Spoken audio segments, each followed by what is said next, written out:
Thanks for tuning to this video. My name is Iember. I hope you're doing well. It's been a couple of months since I wrote my PMP certification exams, and I have received a lot of questions from friends, from colleagues, from others looking to also become certified project managers. And I thought to put this video together to answer some frequently asked questions. Let's dive right in. The first question I get in preparing for the PMP certification exams is, where do I begin? The short answer to this question is the PMI website, that is the Project Management Institute. The PMI is the body responsible for offering the PMP certification, and I'll break it down for you.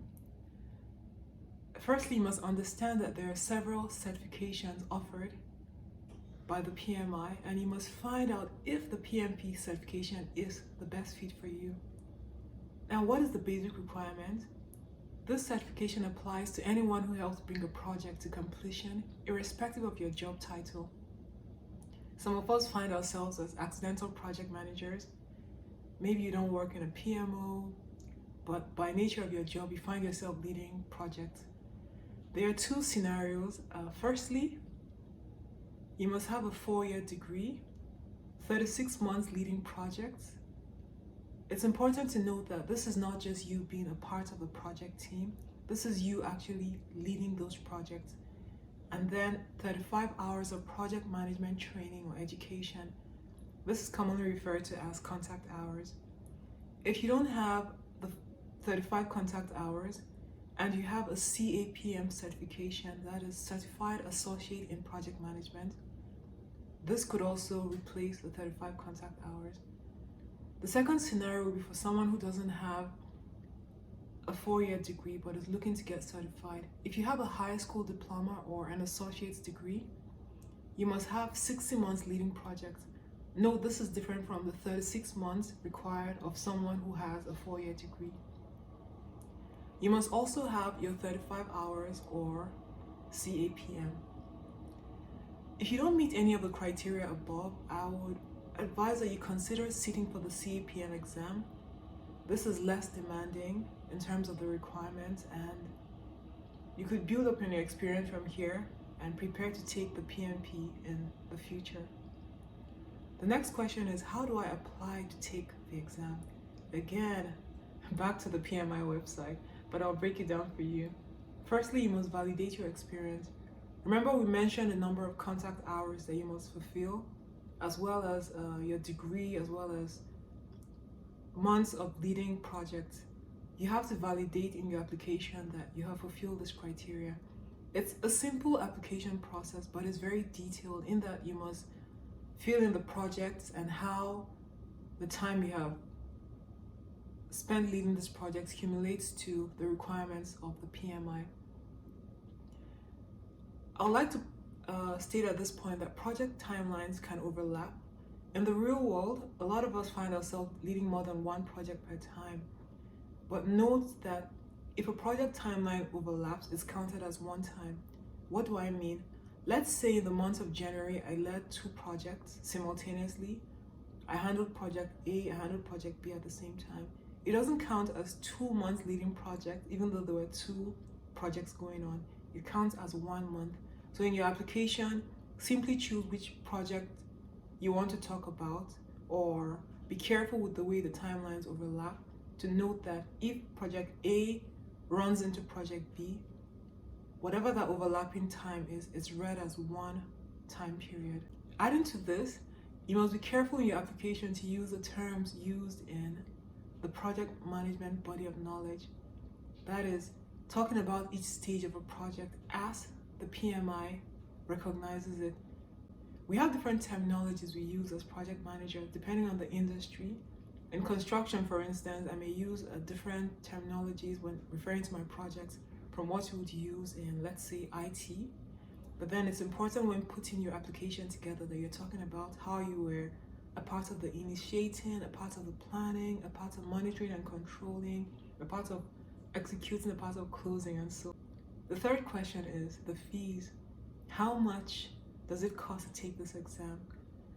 You can take the exam as either a PMI member or a non-member. If you're going to register for the exam as a PMI member, you're paying $405 US. If you're registering as a non-member, you're paying $555 US. Note, however, that there's a membership fee to become a registered PMI member. This fee is $129 per year, and there's a one-time application fee of $10 at the time of registering. What a PMI member would be paying in total when you factor in the membership fee is just about $20-25 less than what a non-PMI member will be paying. You may be asking then, what then is the benefit? There are several perks to becoming a member. If, for instance, you have to reschedule your exam, you're going to be paying much less than what a non-member will be paying to reschedule. There's also perks with networking and just becoming a part of this great institute.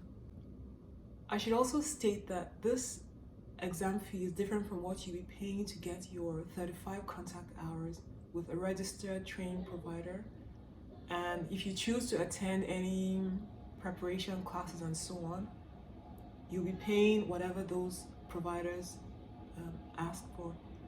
I chose to self-study for this exam, and so I didn't have to take any preparatory classes. I studied at home.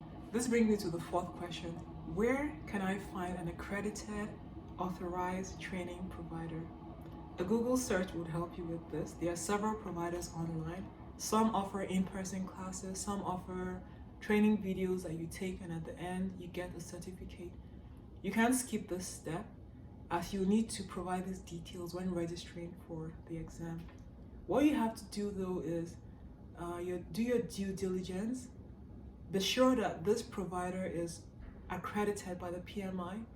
You can simply go to the PMI website and validate whatever number the training provider gives you with the website to be sure that that person is accredited. In my case, I found a provider on Udemy. It was simply a training video that you take at your own pace. It covered all the knowledge areas. At the end of the training video, there were some practice questions, and then when it's confirmed that you've completed the videos, you get a certification from that provider. It was very affordable when I did. There was a sale incidentally, so I got it at I think less than $20. It was very affordable. There isn't a fixed fee. Different providers charge different things based on what their services are. You should also check that whatever content your provider is offering is relevant to the 2021 exams. Remember that PMI made some changes to the exam in January of this year, 2021. So be sure that what your provider is offering is current content. The next question is, what materials do I need to study? I get this question so often. I would like to say begin with the PMP guide. That is a great place to start. I advise anyone taking this exam to go through the PMP guide at least once, familiarize yourself. Like I stated earlier, in real life experience, we have different terminologies we use across projects, but the PMP guide states these terms as recognized by the PMI. It's a very bulky book, well over 700 pages, and quite exhausting to read as well. You may not read every chapter in depth, but I advise that you go through every chapter at least once. If you have more time before the exam, you can go through a second time.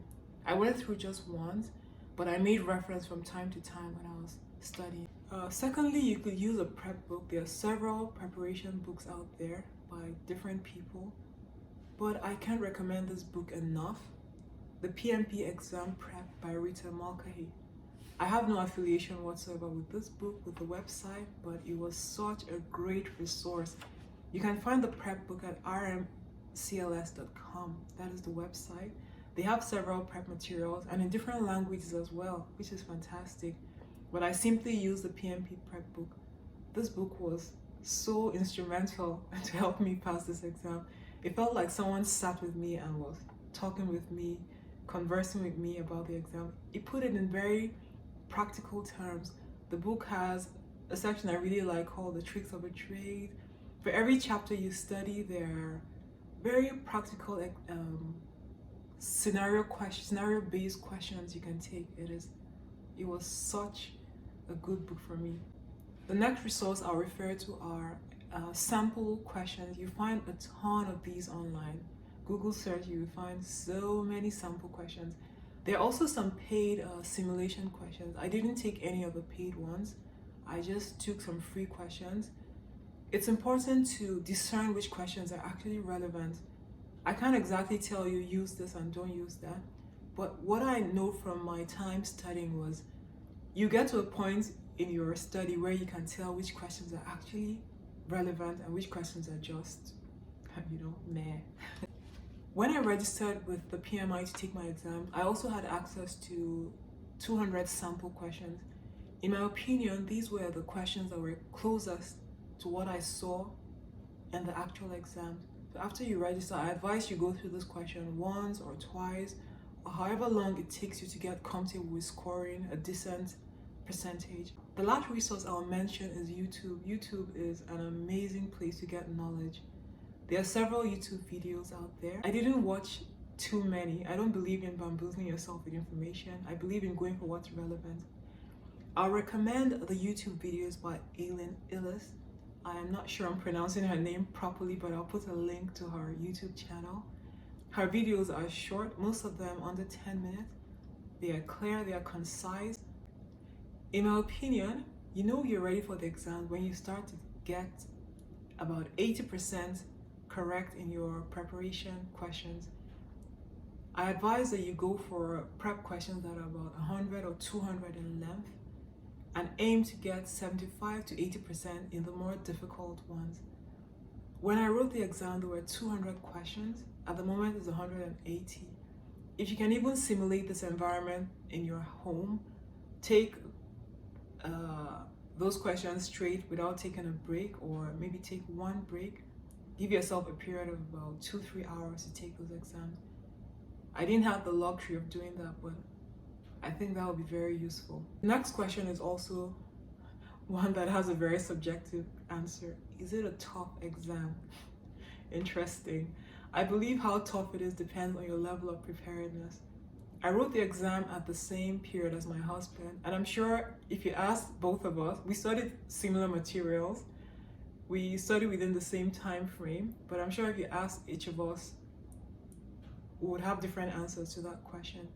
I didn't find the questions to throw me off balance per se. There was one break when I took the exam. Currently, PMI gives 2 breaks. The first half of the exam went smoothly, uneventful for me. The second half, I found the questions a bit more challenging, and there was also a technical glitch halfway through my exam, so maybe that also contributed in throwing me off balance a bit. But overall, I wouldn't say it's a tough exam if you're prepared. I don't believe in preparing for an exam haphazardly. If you're going into something, you might as well go there and do it well. I'm also a person of faith, and so I prayed. I believed that I was going into that exam to come out successful, so I guess that also was instrumental in my success. Last question is, where can I take this exam? Thankfully, there are now 2 options. You can take an online proctored exam from the comfort of your home, or you can go to a center. With an online proctored exam, you just connect. After you're done registering and pick a date, you connect. There's a proctor that comes on the screen, looks around to be sure your environment is free from any material. There are also some background checks done on your computer to be sure there are no applications open in the background, so it's safe. Secondly, when you register for the exam, you can simply choose a center close to you and book an available date and time slot. I got to my center a bit earlier than the time slot I had chosen, and I was actually allowed to start earlier, so that was fine. I'm sure the centers are flexible in that regard. Thank you so much for watching this video. I hope you have found this helpful. I'll be happy to answer any additional comments you may have in the comments.